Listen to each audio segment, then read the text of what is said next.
I just felt they were so compulsive to me, and that they became sort of like a vice. Like I would use movies as medication. Like as long as I've got so many movies on my hard drive to watch, this week, then I felt okay. Like a junkie with his heroin, And so then I'd spend the whole day looking forward to watching a movie, and so I observed these patterns in me, and they go back to childhood, but certainly to my very early 20s, where I literally did spend most of my time smoking pot and watching movies in bed.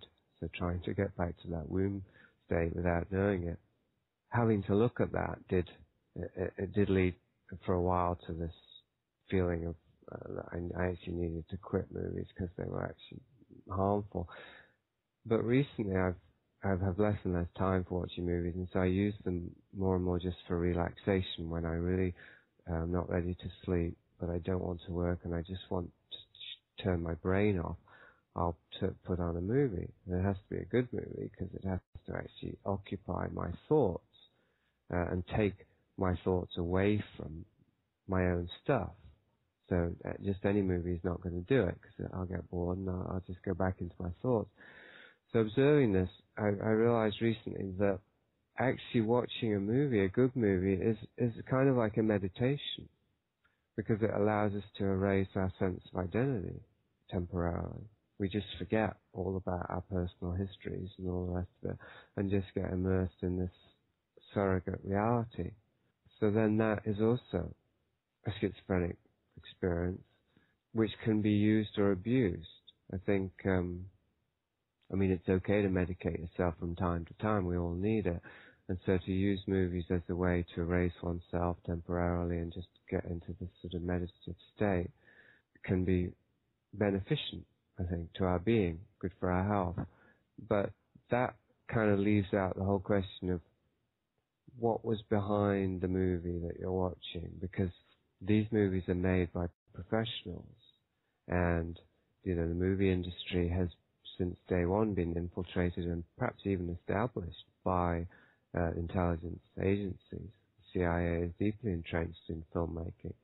There's a pretty good case for making the whole of Hollywood was set up by intelligence agencies as a great big mind control experiment. I'm very open to that possibility, but even if you don't allow that, nonetheless, these movies are being made by people who have an awareness, like Hitchcock, of how to manipulate us psychologically. Hitchcock was considered a great filmmaker primarily for this reason, that he was a master of manipulation. So then movies are designed to flood out our sense of identity and then to reprogram us, even if it's just for 2 hours. They reprogram us to think that we're Cary Grant climbing Mount Rushmore, or that we're Keanu Reeves finding out he's the one. For 2 hours we're reprogrammed. We have this alternate experience downloaded into our consciousness. So yeah, the possibility for abusing that in the way that he's describing Clockwork Orange is undeniable, I think. And it's probably happening, and has been happening since the inception of movies, in a way that just isn't being remarked upon. We're not actually aware of how we're being reprogrammed by the movies that we see. I think that there is some consciousness being directed at this now, but the assumption has always been that movies are harmless entertainment. And then on the other hand, you have the sort of hysteria around movie violence and how it creates copycat crimes, and that tends to come from the sort of groups that are very suspicious and untrustworthy and alarmist. So then we tend to dismiss the whole argument because the only place it's coming from is these right-wing fundamentalists or whoever, people who aren't really trustworthy and perhaps aren't doing the research. It's knee-jerk stuff. So then the whole argument gets thrown out. But I do think it's a very valid argument, something that I'm certainly interested in looking at. Even with the new movie Avatar, you have all sides crying wolf about this, and you've got from smokers advocates complaining about Sigourney Weaver smoking, and right-wingers complaining it's insulting the army, or it's a pro-environmentalist movie, and all this stuff. Mm-hmm. definitely all over the place. But also, a lot of the movies you talk about in your book are not, you can say they're really not Hollywood agenda movies for whatever it's worth, but it's actually the entertainer's own schizophrenia being played out. It's their own medication or catharsis, whether it's Roman Polanski or Marlon Brando or Johnny Depp. So it is a two-way thing when the movie is made right. Yeah, I mean, you can't separate a product from its source, can you? So whatever agenda is going on behind a movie, I mean, think of something like Fight Club or Matrix. These are mainstream studio movies that somehow slip through the net. There's two ways of looking at that, and it's not either or, it's both and. That on the one hand, that any product of society or of an industry is indirectly, if we trace it all the way back, is the product of the collective organism, the human species. So it's a product of the collective unconscious, just as if we were dreaming a collective dream. So it's going to carry, like if you take a blood sample, of a body, then that tells you everything you need to know about the body, or maybe not everything, but it's certainly it's a hologram, and it contains information pertaining to the whole. So the same with a movie, it may seem to be a product of these localized factors, but if you take a higher view, it's still coming from the whole collective system. So it does contain a great deal of information about that the species, the collective. The question is how clear is the signal in the noise? And so the more, because by this theory, any movie is going to contain some truth in it, some information. But if there's too much noise, then it's not worth the trouble trying to find the signal. Then you have a movie like Fight Club or Matrix is a little harder to say, but Fight Club brings up the second point, as I mentioned, which is that what you mentioned, that the people behind a movie, they're bringing their unconscious to it.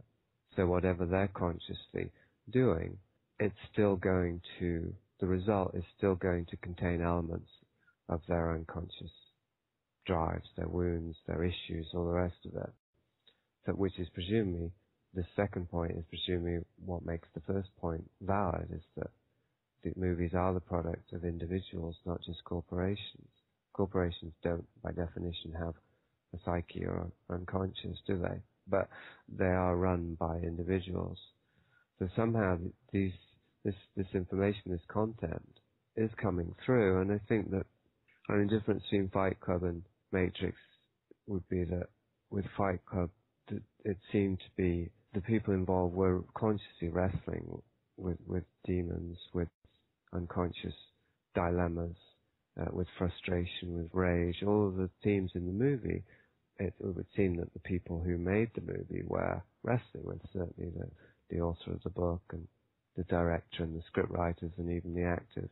You got the sense from Fight Club that this was a coming together, a communal kind of enterprise that entailed going very deeply into this area of tension in the psyche.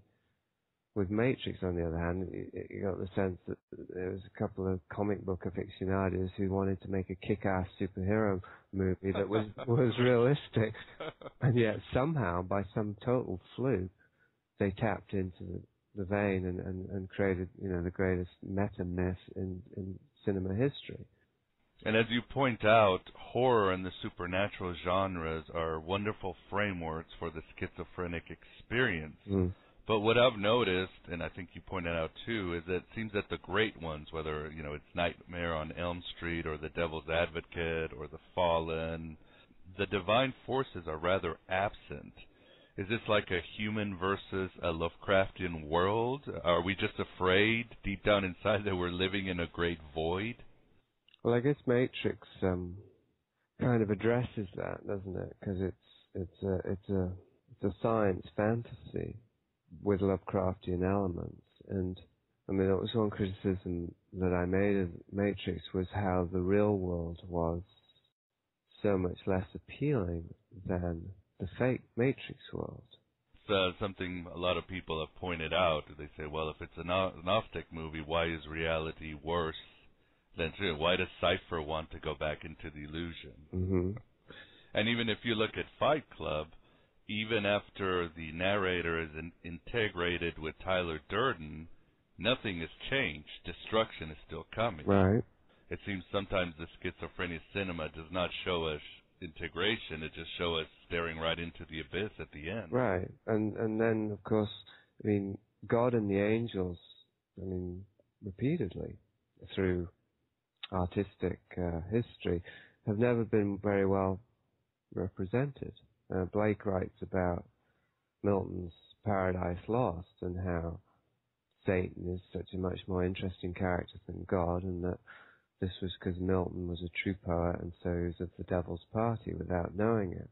The thing is that God is reality. God is truth. So it's everything that is. So to depict God as a force kind of outside of or separate within reality is impossible. So in a way, the struggle that's being depicted is between our personal selves and our impersonal, our true selves. And from the point of view of our personal selves, the truth is something very undesirable, something very threatening. So it brings it back to the shadow and the other and the double, all ideas that overlap. The shadow is everything that we disown. The other is everything that we're not, everything that's unfamiliar to us, so that clearly overlaps with the shadow. And then the double, on the other hand, is an exact replica of ourselves, but that is threatening to us, that is actually annihilating to us, as in the myth of the doppelganger. And that's what Fight Club is all about. You know, Tyler Durden starts out as the other, is gradually revealed to be the narrator's shadow, and then finally his double, because the one has to destroy the other, and they have to be unified. Yeah, there's the completion through the unification of the two halves, which is the conscious and the unconscious. Like individual ego consciousness, to venture into the realms of the underworld, the shamanic realms in which the schizophrenic is drowning, is to risk being absorbed and swallowed up and destroyed by that journey. But it's the only way to bring consciousness, the light of consciousness, into the shadow, into the id, into the unconscious. So potentially it will bring consciousness to the unconscious. So then what is unconscious becomes conscious, and that's the encounter with the double. That's gnosis. That's meeting God. It's seeing that we are God. If we actually allow ourselves to be absorbed into the totality of our being, we'll be annihilated by that, but we'll pass through the eye of the needle into a whole other realm of existence, our true nature, which is reality, the totality of it. So how do you depict that in a movie? I mean, it's impossible, really. So Matrix, in a way it was accurate, because to the personal self, reality is a very harsh affair, and it strips away all our wants, all our desires, all our goals, all our attachments. So metaphorically, we would end up like these, head-shaved serfs, dressed in sackcloth, eating gruel, because symbolically there's something in that. We wouldn't have any sort of personal sovereignty at all in reality. That's the only way we can have personal sovereignty, is by constructing this identity that is isolate from the whole system and that can follow its own agendas. So like Lucifer, we get to reign in hell because we don't want to serve in heaven.